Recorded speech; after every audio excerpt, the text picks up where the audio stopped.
இங்க ஒரு லேடி தன்னோட ஹஸ்பண்ட் கிட்ட போய் நான் பிரெக்னண்டா இருக்கேன் அப்படின்னு சொல்லும் போது அவருமே அதுக்கு உடனே அந்த குழந்தைய அழிச்சிடுன்னு சொல்லுவாரு. ஆனா இவங்க அதை கேட்காம அங்கிருந்து போயிருவாங்க.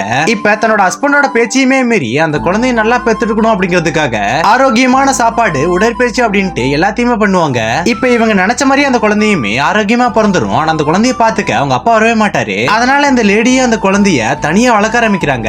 ஒரு நாள் உங்களோட ஹஸ்பண்ட் தனியா உட்கார்ந்து இருக்கும் போது அந்த குழந்தை அப்பாவை தேடி ஓடி வரும். ஆனா அவர் அந்த குழந்தைய கண்டுக்காம அங்கிருந்து போயிருவாரு. அதை பார்த்தோன்னு அந்த குழந்தையோட அம்மாவுக்கு பயங்கர கஷ்டமா இருக்கு. அதனால ரொம்ப பாசமாவும் கத்துக்கிட்ட எல்லா கலையுமே அந்த குழந்தை கத்து கொடுத்துட்டு இவனையுமே ஓரளவுக்கு பெரிய பையனாகிடுறாங்க. அவங்க அப்பாவுமே இவர் கூட தான் இருப்பாரு. ஆனா தன்னோட குழந்தை மேல சுத்தமா பாசமே இல்லாம இருப்பாரு. அப்படிதான் ஒரு நாள் இந்த பையன் டிவில சவுண்டா பாட்டு கேட்டுட்டு இருக்கும் போது அதை பார்த்து அவர் வேகமா வந்து அந்த பையனை அடிச்சுட்டு இனிமே டிவியே பார்க்க கூடாது அப்படின்னு சொல்லி அந்த பையனை மிரட்டுவாரு. அதை பார்த்து அந்த பையனோட அம்மாவுமே ஆறுதலா அந்த பையன் கிட்ட பேசி அங்கிருந்து அந்த பையனை அனுப்பி விட்டுட்டு தன்னோட ஹஸ்பண்ட் கிட்ட ஏன் நம்ம பையன் கிட்ட இப்படி நடந்துக்கிறீங்க அப்படின்னு கேட்கும் போது அவருமே அதுக்கு கண்டுக்காம போயிருவாரு. இப்படியே மறுபடியுமே அவரு அந்த பையன் ஸ்விம்மிங் பண்ணிட்டு இருக்கும் போது அவங்க கிட்ட போய் தலையை பிடிச்சி தண்ணிக்குள்ள அமைத்தி அந்த பையனை கொல்லலான்னு பாப்பாரு. அதை பார்த்து அந்த பையனோட அம்மா வேகமா ஓடி வந்து தன்னோட பையனை அவர்கிட்ட இருந்து காப்பாத்தி உங்களால இனிமே பையனுக்கு எந்த ஒரு ஆபத்து வரக்கூடாது அப்படின்னு சொல்லிட்டு தன்னோட பையனை கூட்டிட்டு அந்த வீட்டு விட்டு போயிருவாங்க.